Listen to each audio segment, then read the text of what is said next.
Hello students, আজকে আমরা এই ভিডিওতে ক্লাস 6 ফার্স্ট সাবমিটিভ ইভালুয়েশন 2025 এর ইংরেজির একটি নমুনা প্রশ্নপত্র নিয়ে আলোচনা করব। তো এর পূর্বে আমরা সেট 1 নিয়ে আলোচনা করে ফেলেছি, আজকে আমরা সেট 2 নিয়ে আলোচনা করব। তাই তোমরা সেই ভিডিওটি দেখে না থাকলে অবশ্যই প্লেলিস্ট থেকে ভিডিওটি দেখে নাও। তো তোমাদের পরীক্ষা হবে 30 নম্বরের এবং সময় থাকবে 1 ঘন্টা। তো তোমাদের জন্য খুব ইম্পর্টেন্ট একটি সাজেশন রেডি করেছি, তাই সাজেশনটা তোমরা প্রথম থেকে শেষ পর্যন্ত মনোযোগ সহকারে দেখতে থাকো। তো সেকশন এতে রয়েছে রিডিং কম্প্রিহেনশন, অর্থাৎ তোমাদের টেক্সট থেকে একটি সিন থাকবে, সেটা তোমাদের যত্ন সহকারে পড়ে উত্তর দিতে হবে। তো এটা আমি তোমাদের it all began with drip drip থেকে দিয়েছি এবং এই প্যাসেজটা তোমাদের জন্য খুবই গুরুত্বপূর্ণ, এটা তোমরা খুব ভালো করে পড়ে রাখবে। তো আমি মানে করে দিচ্ছি, তোমরা দেখে নাও। যে ভোলেনাথ ওয়াজ টু ফ্রাইটেন, ভোলেনাথ খুবই ভয় পাচ্ছিলেন, টু অ্যাডমিট হিজ মিস্টেক, তার ভুল স্বীকার করতে। এভরিওয়ান প্রত্যেকে লুক কোয়েশ্চেনিংলি, অর্থাৎ জিজ্ঞাসাভাবে তাকিয়েছিল অ্যাট ভোলেনাথ, ভোলেনাথের দিকে। ইন দ্য মিন টাইম, সেই সময় দ্য টাইগার, বাঘটি, ডিস্টার্বড অ্যান্ড কনফিউজ, অর্থাৎ বিরক্তিবোধ করে এবং হতভম্ব হয়ে, বাই অল দ্য পিপুল, সেখানে জড়ো হওয়া মানুষদের দ্বারা, had chewed through the rope, অর্থাৎ সে দড়িটিকে চিবিয়ে ফেললো। It ran way to the jungle, এবং সে জঙ্গলে দৌড়ে চলে গেল। দ্য ভিলেজার্স ওয়ার রিলিভড, অর্থাৎ গ্রামবাসীরা দুশ্চিন্তামুক্ত হলেন। ভোলেনাথ নাও স, ভোলেনাথ এখন দেখলেন, অ্যান অপরচুনিটি, একটি সুযোগ, টু ব্র্যাক, বড়াই করার। পরে দেখো যে ইট ইজ আই, এটা হয় আমি, who capture the tiger last night, যে গত রাত্রে বাঘটিকে ধরে এনেছিল। I even pull its ear, এমনকি আমি তার কানও মলে দিয়েছি। ভোলেনাথ অ্যানাউন্স প্রাউডলি, ভোলেনাথ গর্বের সঙ্গে ঘোষণা করলেন। এভরিওয়ান, প্রত্যেকে, মার্ভেলড অ্যাট হিজ ব্রেভেরি, তার সাহসিকতা দেখে মুগ্ধ। শুন, শীঘ্রই, দ্য নিউজ অফ ভোলেনাথ ব্রেভরি, সাহসিকতার বীরত্বের কাহিনী, রিচ দ্য কিং, রাজার কাছে পৌঁছে গেল। The king was highly impressed, রাজা খুবই মুগ্ধ হলেন। He made Bholenath the commander in chief of Kings army, সে তাকে তার যে সৈন্যদল রয়েছে সেই সৈন্যদলের সেনাপতি নিযুক্ত করলেন। Bholenath and his wife, Bholenath এবং তার স্ত্রীকে, ওয়ার গিভেন, দেওয়া হয়েছিল, এ huge house to live in, সেখানে বাস করার জন্য একটা বড় বাড়ি দেওয়া হয়েছিল। তো এই হচ্ছে প্যাসেজ। এই প্যাসেজ থেকে তোমাদের নিচের প্রশ্নগুলোর উত্তর রেডি করতে হবে। তো complete the following sentence with information from the text, অর্থাৎ টেক্সট থেকে ইনফরমেশন নিয়ে এগুলো উত্তর দিতে হবে। প্রথমে বলছে দেখো, the king was so impressed that he, এটা তোমাদের লাস্টে রয়েছে একদম, দেখো এইখানে রয়েছে, the king was highly impressed, he made Bholenath the commander in chief of Kings army, Bholenath and his wife were given a huge house to live in. তো এটা তোমাদের এখানে লিখে দিতে হবে, এই made Bholenath the commander in chief of Kings army and Bholenath his wife were given a huge house to live in. পরে দেখো, disturbed by the people the tiger, এটা তোমাদের একটু আগে রয়েছে,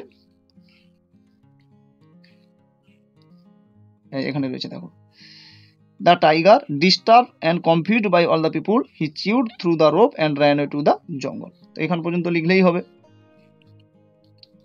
তাহলে disturb by the people the tiger chewed through the rope and ran way to the জঙ্গল।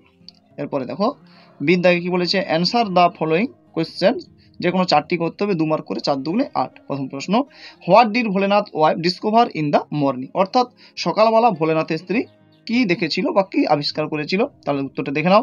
In the morning, সকালবেলা, Bholenath wife discover a tiger tied to the tree, অর্থাৎ একটি বাঘ গাছে বাঁধা হয়ে রয়েছে।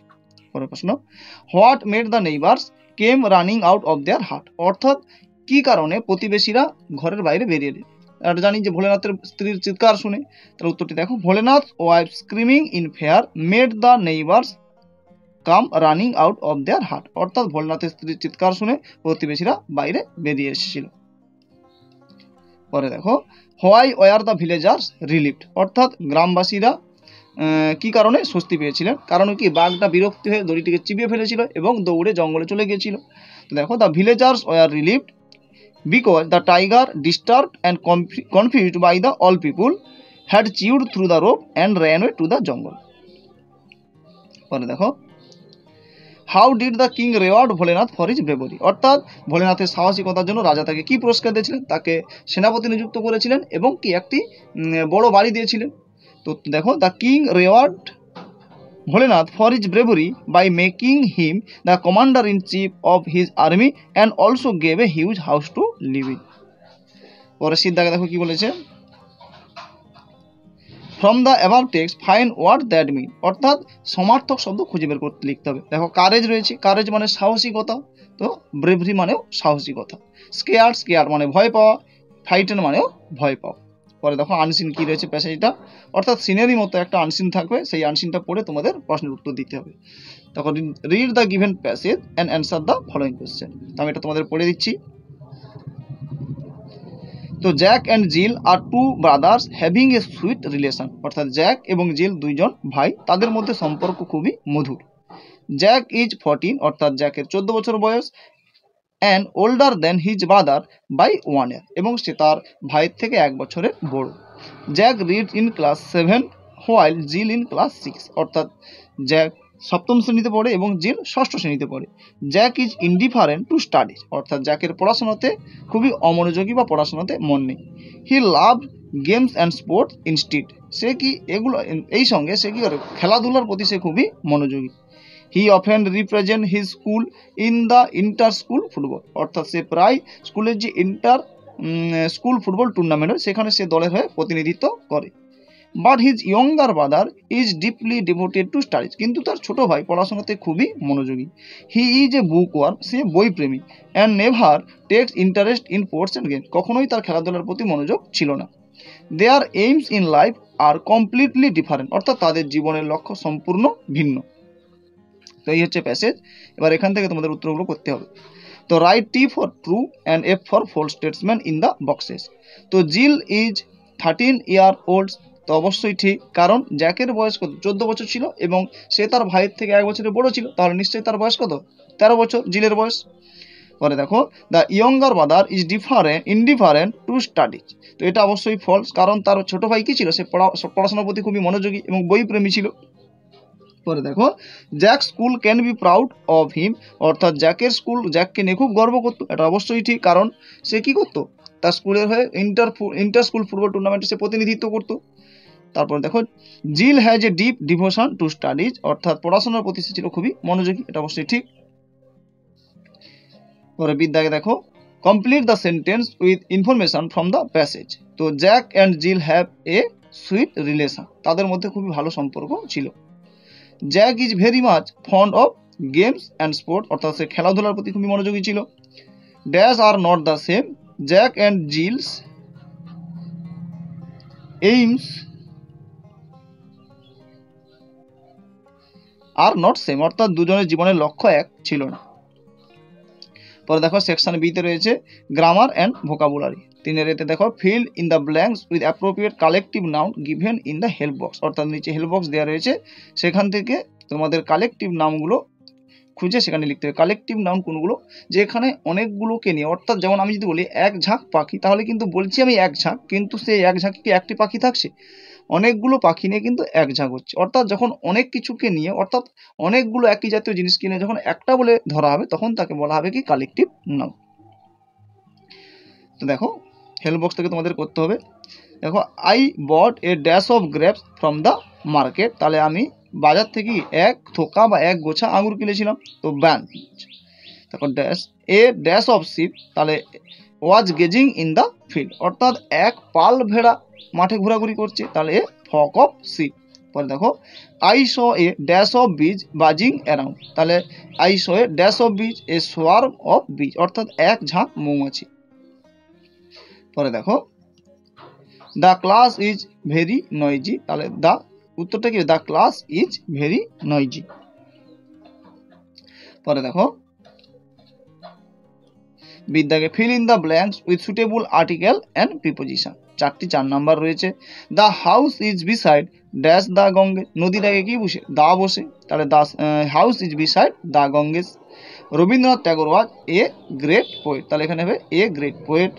তাহলে দেখো দিনের আগে কি বসে, অর্থাৎ কোনো বারের আগে কোনো তিথির আগে কি বসে, সাধারণত অন বসে, তাহলে on Sunday I go for swimming. পরে দেখো the farmer is sitting dash the tree, তো farmer sitting under the tree, অর্থাৎ কৃষকটি গাছের নিচে বসে আছে। পরে দেখো রাইটিং স্কিল রয়েছে কি, যে after a heavy shower we often see that a rainbow appears in the sky, write a paragraph in about 60 word describing the scenes as you see, use the following hints, অর্থাৎ প্রচুর বৃষ্টির পরে কি হয়েছে, একটা আকাশে রামধনু দেখা দিয়েছে, সেই রামধনুটা কেমন হয়েছে সেটা ডিসক্রাইব অর্থাৎ বর্ণনা করে 60টি বাক্যে একটি প্যারাগ্রাফ লিখতে হবে। তো হিন্টসগুলো দেওয়া রয়েছে টাইম অফ দ্য ডে, অর্থাৎ দিনের কোন সময় দেখা গিয়েছিল, আচ্ছা, প্লেস কোথায় দেখা গেছে, তুমি তখন কোথায় ছিলে? The clear and cloudless sky, এবং আকাশ ছিল পরিষ্কার ও মেঘমুক্ত। How the rainbow looks like, অর্থাৎ রেইনবোটা বা রামধনুটা কেমন দেখতে ছিল। কালার্স অফ রেইনবো, রেইনবো বা রামধনুর কালার কী ছিল, মানে বর্ণ কী ছিল। ইওর ফিলিংস, এবং সেটা দেখে তোমার কী অনুভূতি হয়েছিল। এইগুলোকে ব্যবহার করে তোমাকে একটা প্যারাগ্রাফ লিখতে হবে। তো আমি একটি প্যারাগ্রাফ লিখে দিয়েছি, দেখো। হেডিং এ রেইনবো, যে it was around 4 PM yesterday, ও এটা ছিল গতকাল বিকেল 4টার সময়। We sat in our courtyard of my house, আমরা আমার বাড়ির উঠোনে বসেছিলাম। আফটার হেভি রেইনফল, অর্থাৎ বৃষ্টি হওয়ার পরে, ভারী বৃষ্টির পরে। দ্য স্কাই ওয়াজ ক্লিয়ার, আকাশটি ছিল পরিষ্কার। অ্যান্ড ক্লাউডলেস, অর্থাৎ মেঘহীন। সাডেনলি, হঠাৎ, আমি দেখতে পেলাম a beautiful scenes across the sky, অর্থাৎ আকাশের উপর একটা সুন্দর দৃশ্য দেখতে পেলাম। ইট ওয়াজ এ রেইনবো, এটা ছিল একটা রামধনু। দেয়ার ওয়ার 7 কালার, সেখানে 7টি রং রয়েছে। Violet, indigo, blue, green, yellow, orange and red, all together called VIBGYOR. তো সবগুলোকে একত্রে মিলিয়ে বলা হয় ভিবজিওর। প্রত্যেকটার প্রথম অক্ষর নিয়ে তৈরি হয়েছে ভিবজিওর। ইট লুকড ম্যাগনিফিসেন্ট, এটা ছিল খুবই অদ্ভুত। I fail very happy to C the colours of the rainbow, আমি সেই রেইনবোর বা রামধনুর রং দেখে খুবই আনন্দিত হয়েছিলাম। তো যেহেতু 7টি ওয়ার্ডে বলেছে, তাই এর থেকে বেশি কিছু লেখার প্রয়োজন নেই। তো এই ভিডিওতে এই পর্যন্ত। পরবর্তী ভিডিওতে আমরা একটি পরবর্তী সাজেশন আলোচনা করবো। তাই চ্যানেলটিতে নতুন হলে অবশ্যই চ্যানেলটিকে সাবস্ক্রাইব করে নাও এবং ভিডিওটিকে একটি লাইক করে তোমার বন্ধুদের মধ্যে শেয়ার করে দাও। তো এই ভিডিওতে এই পর্যন্ত, ধন্যবাদ।